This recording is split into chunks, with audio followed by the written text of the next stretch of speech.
used marijuana for the past 5 years and find it to be probably the best drug, if you want to call it that, in the litany of drugs that I use as far as the way I feel about having MS. I remember one gentleman was suffering, had about maybe 2 weeks to live, very dreary, dark room.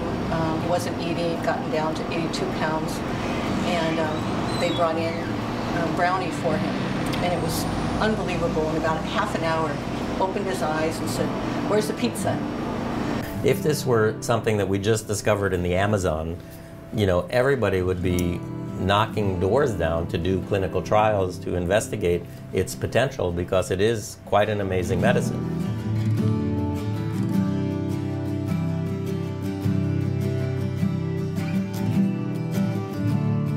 In the clinic here at San Francisco General Hospital, we had a volunteer, Mary Rathbun, who was our Volunteer of the Year for 2 years in a row. She was an older woman, and she used to bring her kids, as she called our patients, marijuana brownies.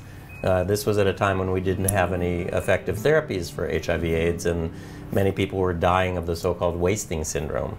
I was in Amsterdam, of all places, at the International AIDS Conference, and glancing at CNN headline news, and I saw that Mary was being arrested in Sonoma for baking brownies for our patients. And when I arrived home, there was a letter directed to the director of research in the AIDS program at San Francisco General, suggesting that a clinical trial showing the benefits of medical marijuana should come from Brownie Mary's institution, as if she were our dean.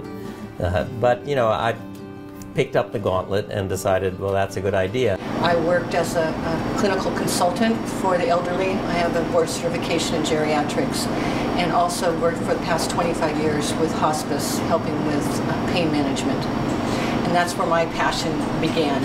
I saw people in their last days of their life suffering a lot from pain and other types of symptoms.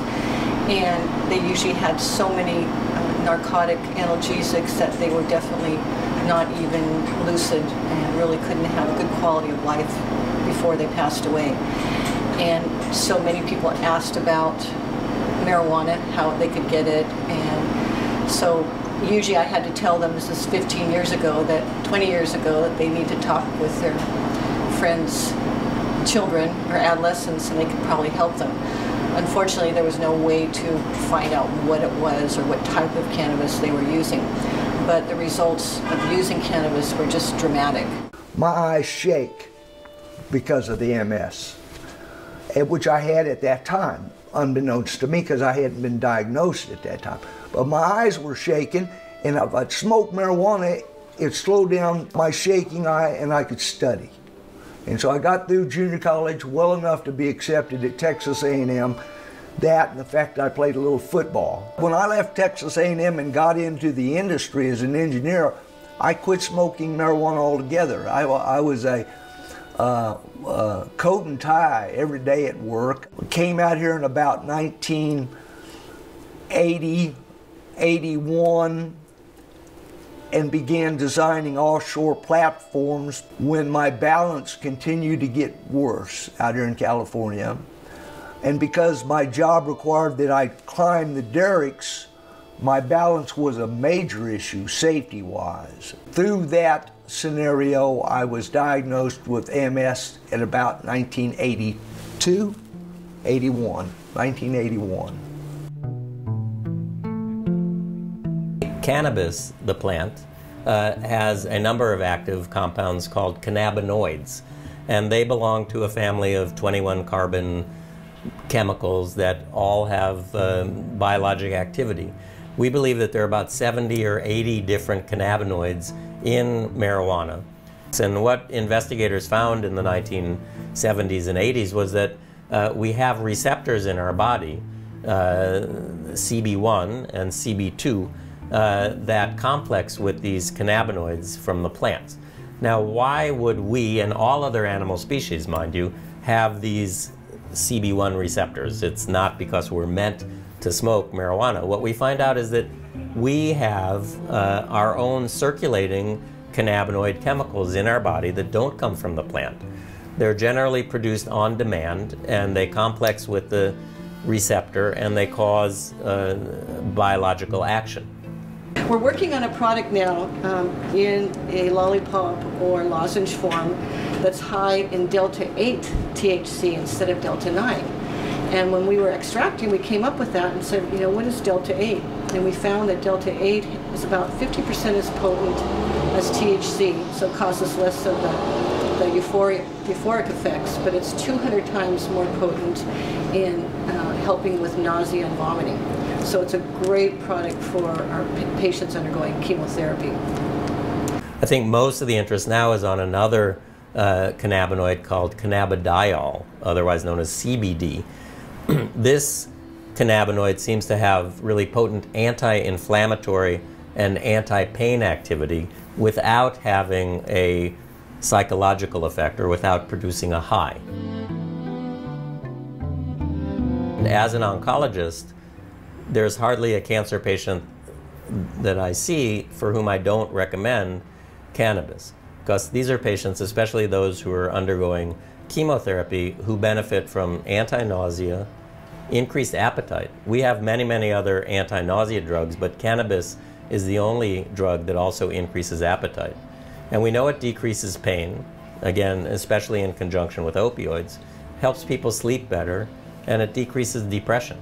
So those are 5 reasons that a cancer patient might benefit from cannabis, and if I were not familiar with cannabis's medicinal properties, I would have to prescribe 5 different medicines, all of which would have side effects, toxicity, and cost.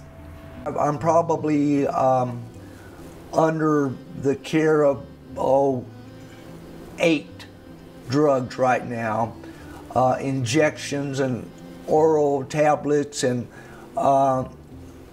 they're all preventative. You don't really feel the effects, but you ought to see the downsides on the bottle. The bottles will scare you to death. Like, I'm on one drug for the multiple sclerosis for spasticity. It's called, what is this? What's the name? It's that one, it's baclofen. Is baclofen. And part of the problem with baclofen is that it makes you tired. It's kind of a downer. So then they gave me, what is this? Dextroamphetamine. Dextroamphetamine to counteract the sleepiness of this. Now see what we have here. Effexor. This is an antidepressant. Now I'm not sure whether they make me antidepressed or not. That's kind of an attitude that, and having MS is depressing.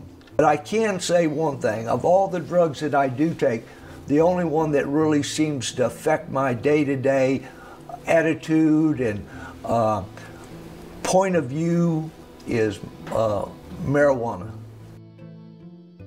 When I worked in a pharmacy, if somebody called and said they had overdose, we would immediately call 911 and the paramedics. The good thing, if we get a call that a person is over-medicated with cannabis, we tell them to sit down, drink lots of water, eat, and those symptoms of dizziness and out of control will subside in a couple of hours. So that's the beauty of cannabis. It's much safer. You know, I've been a doctor now for 30-some years, and the number of patients that I've admitted to the hospital with complications related to marijuana use was exactly 1. When I was an intern in 1978, somebody smoked cannabis laced with PCP and had a psychotic reaction. The number of patients I've admitted with complications due to alcohol is enormous.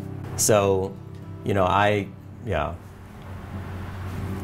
think we need to reevaluate what we do in this country, and it's all politics and economics.